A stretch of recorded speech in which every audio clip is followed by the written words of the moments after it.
Ang kwento natin ngayong araw ay tungkol sa isang bawal na pag-ibig. Isang pag-ibig na hindi pwedeng magpatuloy o di kaya'y payagan ng sinumang tao. Sa isang maliit na bayan sa Laguna, may isang dalaga. Tawagin na lang natin sa pangalan na Josie. Si Josie ay isang simpleng dalaga. May malambing na puso at pangarap sa pag-ibig. Ngunit sa kabila ng kanyang mga pangarap, hindi pa rin siya nakakatagpo ng tunay na pagmamahal. Kaya naman isang araw, nagpasya siyang subukan ang online dating. Sa tulong ng kanyang kaibigan, nag-register si Josie sa isang dating site. Doon, nakilala niya si Marco. Isang lalaking tila perpekto sa kanyang mga mata.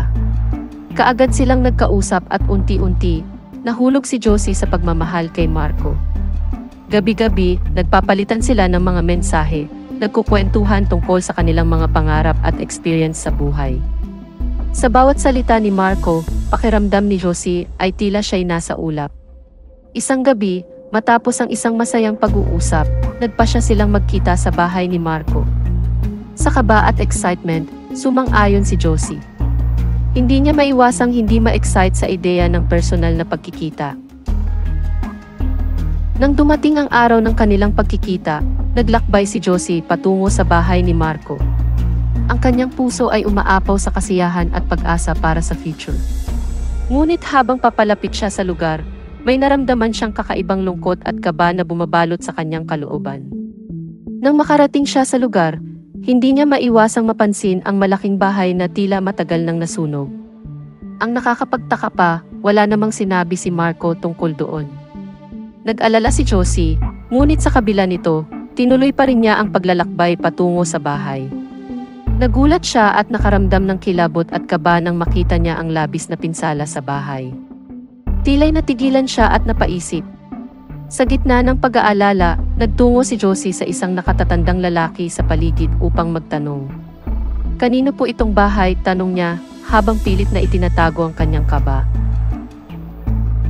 Ang matandang lalaki ay tumingin sa kanya ng may lungkot sa mga mata. Ito ay bahay ng pamilya de la Cruz, sagot ng matanda. Ngunit isang trahedya ang naganap dito ilang taon na ang nakalilipas.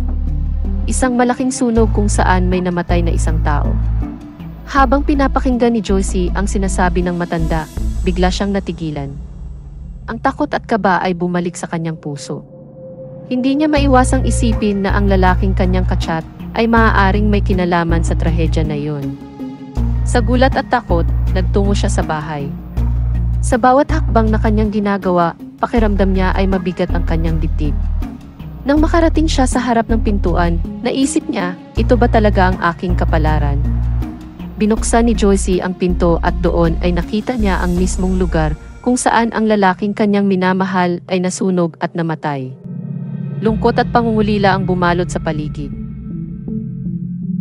Biglang nagring ang kanyang cellphone. Nagdala ito ng gulat at kaba sa kanyang puso. Sa gulat, napatingin siya sa screen at nakita ang bagong mensahe. Mula ito kay Marco. Mahal, nandito na ako, ang mensahe ni Marco. Nang makita ni Josie ang salitang mahal, nanginig sa takot at pangamba ang kanyang puso. Hindi niya alam kung anong magiging kapalaran niya. Subalit sa kabila ng lahat ng ito, at para hindi siya matakot, inisip na lang niya na hindi lahat ng kanyang nakikilala online ay dapat pagkatiwalaan. Sa pagpikit ng kanyang mga mata, nagdesisyon si Josie na tuldukan na ang lahat. Sa paglipas ng mga sandali, tinanggal niya ang mga message at number ni Marco.